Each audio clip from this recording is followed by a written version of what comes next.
Hey, he's finally here. Oh, didn't expect to see you here so early.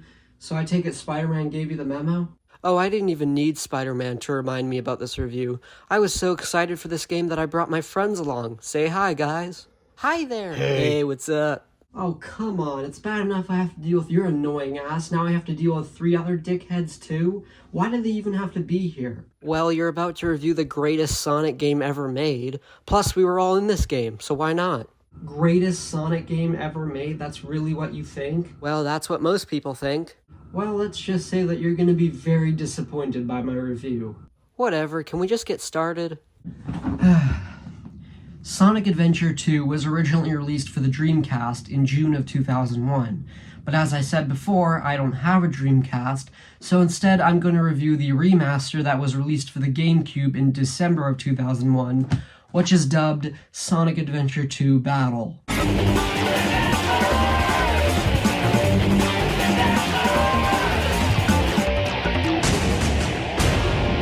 Now, while I do like the intro for Sonic Adventure 2, I don't think it's nearly as good as Sonic Adventure 1's intro.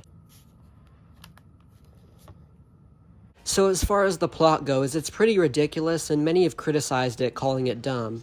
Dr. Eggman breaks into Prison Island to find a top-secret weapon that his grandfather created. He then finds out that it's actually a black hedgehog named Shadow, who would go on to become a fan favorite. I gotta be honest though, I personally was never that big a fan of Shadow. I found that a lot of the other characters were simply more fun to watch. Sonic, I don't think I like this guy. We're also introduced to a new character named Rouge the Bat, who, like Knuckles, is hunting for the Master Emerald, explaining that she's a treasure hunter. Shadow begins to steal Chaos Emeralds, and for some reason Gun, who are basically the military, think that it was Sonic who did it. So Sonic is captured and then breaks out before a chase ensues. Basically, in a nutshell, Shadow and Rouge team with Eggman in order to conquer the world on Space Colony Arc. So yeah, it's more involved, but it's just as silly as the first game. Now let's get into the gameplay. Sonic Adventure 2 has 3 gameplay styles and 6 characters. Sonic, Tails, and Knuckles are playable in the hero side, and Shadow, Rouge, and Eggman are playable in the dark side story. Sonic and Shadow are the speed type gameplay. It's just fast-paced action stages. Tails and Dr. Eggman are shooting mech type gameplay, and Knuckles and Rouge are the emerald hunting gameplay. So let's start off with the stages. Sonic starts off with City Escape, which is also the first stage of the hero story. And to be honest, this stage is not only the best stage in the entire game, it's one of the greatest Sonic stages and perhaps the greatest opening stage of any Sonic game period. It's Sonic running through the streets as Gun chases after him. I will admit that this stage is ingenious, and I cannot tell you how many times I've replayed just this first stage. Then you get into Wild Canyon, which is the first Knuckles stage, and if you've seen my review of the first game, you know that I didn't like Knuckles' stages at all. Wow, this guy sucks. I'll get used to it. To be fair though, Wild Canyon isn't really that bad. Then there's Tails' first stage, Prison Lane, which I actually really like. I really do like Tails and Eggman's gameplay for the most part. It can be really fun. Yeah, take that, Knuckles. Then you get Sonic's next stage, which is awesome. Metal Harbor has you escaping from Prison Island, and it's a blast. Stage 5 is another Sonic stage and has you trying to escape Green Forest along with Shadow. Again, this is a really great stage. So it sounds like I love the game so far, right?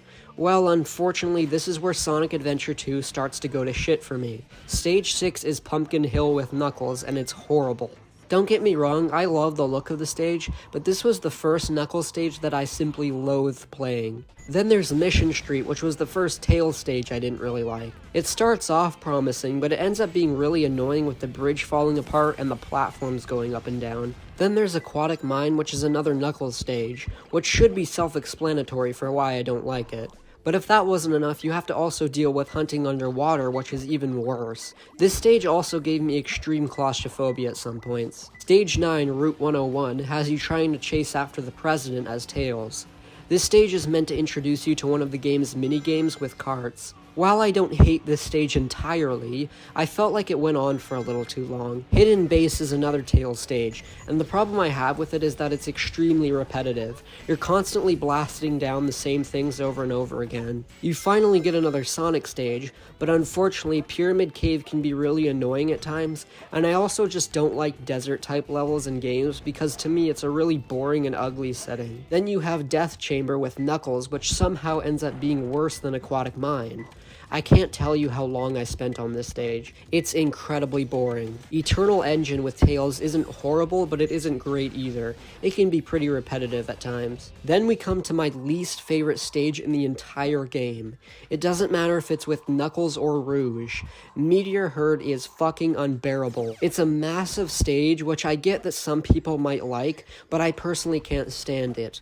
It's boring and took me such a long time to complete. In fact, when I played this with Rouge, I had to end up replaying the whole stage over again, which was a pain in the ass. The last two hero stages are with Sonic, Crazy Gadget and Final Rush. They're not too bad, but they can be pretty difficult. I had a hard time connecting to the rails in Final Rush sometimes, which I thought was bullshit. Now let's get into the dark side stages.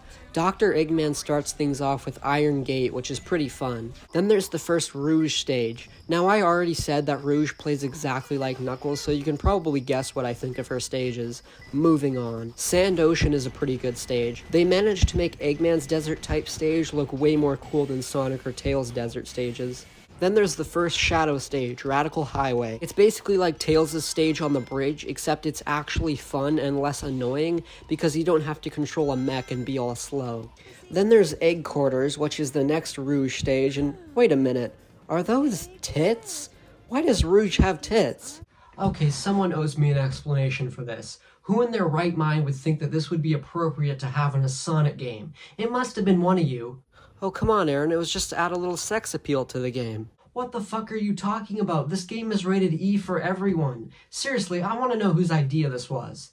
It was Knuckles. Yeah, it was Knuckles. Definitely Knuckles. Knuckles, this was you? You sick bastard. Well, come on, it was to show that she's older and more mature than the other animal characters. Yeah, I understand that, but you should be able to still show that without having to give a bat character tits in a game that's made for children. Were you high when you pitched this? I don't know, probably. And hey, if you think that was bad, just look at her alternate outfit for this game.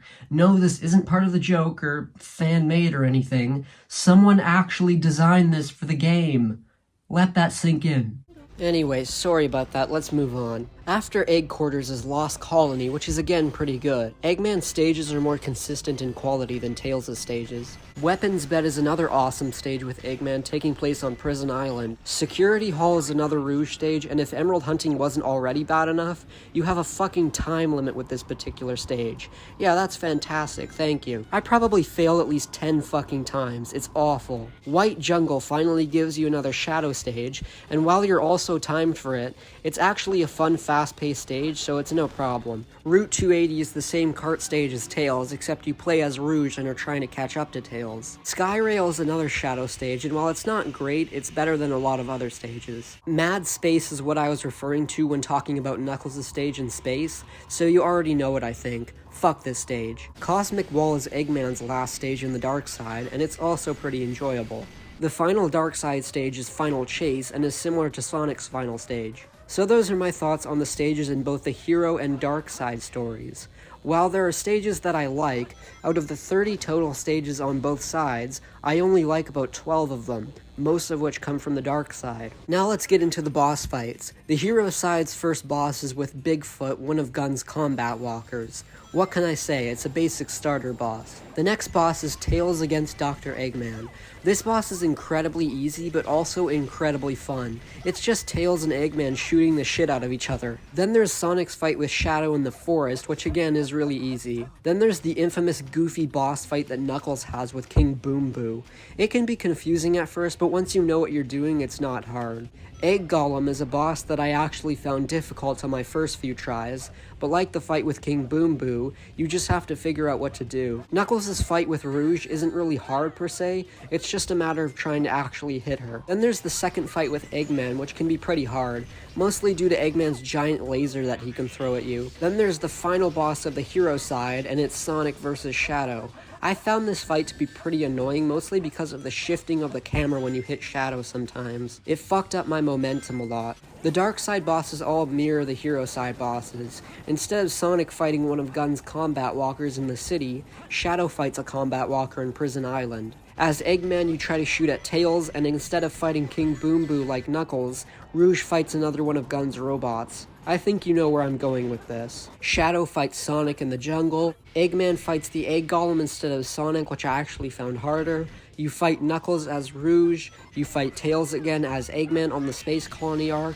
And the final boss is Shadow against Sonic. So yeah, I think most of the bosses are really easy once you know what to do, and I don't really have a problem with most of them. But once again, the game isn't over yet, because upon completing both the Hero and Dark Side stories, you unlock the last story. The last story gives you one giant stage and 2 more boss fights. You start with the giant stage, Cannon's Core, which I fucking hated. This stage has you taking turns with each character aside from Shadow. You start off with Tails with a really annoying mech section, then Eggman with his annoying mech section. Rouge then has her section where you have to activate these switches in order for Knuckles to bypass. Speaking of which, Knuckles has the worst section of the stage, mostly because it takes place underwater trying to activate more switches. As I already mentioned earlier with Aquatic Mine, I hate going underwater in this game. The swimming controls are awful, and you have to make sure that you pinpoint on the switch without touching the green shit. It's unbearable. I can't tell you how many times I died here. Oh, and if you get a game over, you need to do every single section of the stage over again. Sonic's section is thankfully nowhere near as bad. Then there's Shadow's boss fight against the Bio Lizard, which is by far the hardest boss in the game, mostly due to the precise dodging needed. But then there's the final boss against the final Hazard, where Sonic and Shadow both use the power of the Chaos Emeralds in order to stop it. You take turns flying into the final Hazard, and I will admit that this fight is pretty badass, especially with the awesome music. Shadow sacrifices himself in the end and saves everyone. The game ends on a really nice final scene of the characters mourning Shadow's death. So that was Sonic Adventure 2, and I'm sorry to say, but for me, it's nowhere near as good as the first game. Yes, City Escape is a fantastic stage, and is probably better than any stage in the first game, but overall I think the first game is just more consistent in quality. Yeah, sure, the first game has Amy Rose and Big the Cat's stupid playthroughs, but Sonic, Tails, and Gamma's playthroughs all make up for it. Sonic had more enjoyable stages in the first game compared to the second game. Tails' whole gameplay style is a million times better in the first game compared to the second game. Oh, come on! I don't like Knuckles or Rouge's stages, and I think they're even worse here. And I also like Sonic Adventure 1's whole style more than Sonic Adventure 2. Now, what exactly do I mean by that? Well, Sonic Adventure 1 had 6 different playthroughs of the game, whereas Sonic Adventure 2 has only 2. Some of you might think, well, that should be a good thing, right? Well, for me, it's not. You see, I enjoyed the fact that in the first game, you could pick whoever you wanted to play as and just be able to play as that particular character. There was no being forced to play as another character. With Sonic Adventure 2, you either have to pick the hero side or dark side. Either way, you'll still be forced to play 3 completely different gameplay styles. For example, if you only wanted to play as Sonic and Sonic only, you could do that in the first game. But if you wanted to do that in the second game, you're forced to also play as Tails and Knuckles in order to get to more Sonic stages. Now, some of you might be saying, well, after you beat each stage, you're able to play any of them in any order you want. And yeah, that's all fine and good, but what about when you're someone who's experiencing the game for the first time? You're forced to play through stages with gameplay styles you might not even be a fan of. Take someone like me, for example. I can't stand the Knuckles or Rouge stages, but I have no choice if I want to get to more Sonic, Shadow, Tails, or Eggman stages. And keep in mind, I don't even like all of Sonic or Tails' stages. That's probably my biggest problem with Sonic Adventure 2, and the biggest reason why I would rather play Sonic Adventure 1 over Sonic Adventure 2. I'm gonna give Sonic Adventure 2 a 4 out of 10. Oh, come on, man, you wouldn't know what a good game is if it came up and hit you in the face. Oh, really? I don't know what a good game is? I'm supposed to take this from the guy who thought it would be appropriate to put tits on a cartoon bat in a game that's rated E for everyone? Oh, come on, Aaron, you gotta let that go. No, I'm not gonna let that go. That's one of the dumbest decisions you guys ever made. Whatever. What's the next game on the list, Sonic? It's another Mario Kart game, Super Circuit. Oh, great. That means I won't have to deal with you or your dumbass friends. Terrific. Well, look forward to that. I hope you guys enjoyed this video, and I'll see you guys in the next video. Have a good night.